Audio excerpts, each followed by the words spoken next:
Hello, আসসালামু আলাইকুম friend, সবাই কেমন আছেন? আশা করি সবাই অনেক ভালো আছেন। আমি আপনার দয় ভালো আছি।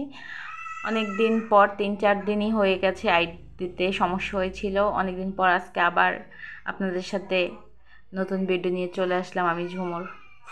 তো যারা যারা চ্যানেল নতুন আছেন তারা অবশ্যই চ্যানেলটি সাবস্ক্রাইব করে দেবেন, লাইক কমেন্ট করে পাশে থাকবেন।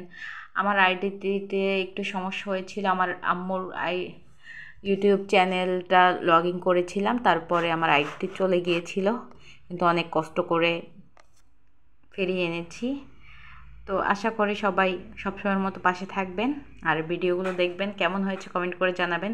আর আমি আজকে যে ড্রয়িংটি করেছি এটা হচ্ছে প্রাকৃতিক ভিডিও ড্রয়িং, ঘরবাড়ি, প্রাকৃতিক পরিবেশ ড্রয়িং করেছি।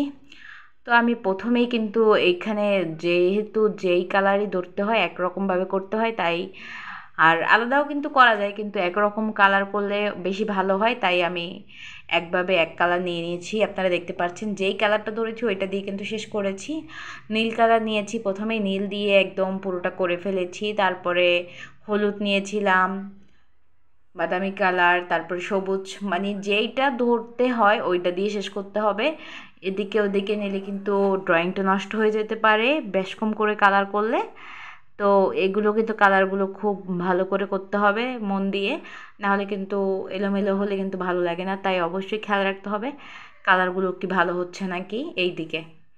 তো আমি প্রথমে একটু হলুদ কালার করে নিয়েছিলাম, দেখতে পাচ্ছেন মাঝ বরাবর হালকা হালকা গাছের।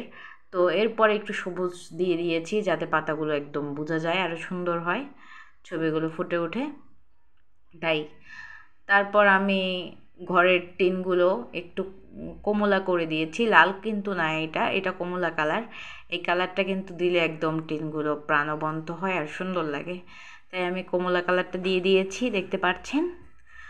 তারপরে একটু সূর্যও দিয়ে দিলাম, লাল লাল না, এটা গাঢ় কমলা কালার। তারপরে ওই টিনটা একটু বাদামি করে দিয়েছি, হালকা কালারগুলো মাটি কালারও বলতে পারেন, এই কালারটা দিয়ে দিয়েছি। একটা গরু আর্ট করেছি, কিন্তু গরুটা বোঝা যাচ্ছে না, কিন্তু যখন কলম দিয়ে আর্ট করব তখন ইজিভাবে বোঝা যাবে। তো আমি গাছটা আর্ট করে নিয়েছি, দেখতে পাচ্ছেন কত সুন্দর লাগতেছে। আস্তে আস্তে ছবিটা কত প্রাণবন্ত আর উজ্জ্বল লাগছে, অনেক সুন্দর। তো আমি পুরো ঘরটার সব কালারগুলো করে ফেলছি আস্তে আস্তে করে। বাতাসে দেখতে পাচ্ছেন কিভাবে এলোমেলো হচ্ছে সব কিছু, অনেক বাতাস, ফ্যান চলছিল, অনেক গরম। এখন আমি টিনের সব, মানে আমার যত কাজ সব কিন্তু কমপ্লিট। তো আমি এখন সবগুলো একটু কলম দিয়ে আর্ট করে নিয়েছি। এই কলমটা কিন্তু জরি কলম, এই কলমটার দাম হচ্ছে 20 টাকা।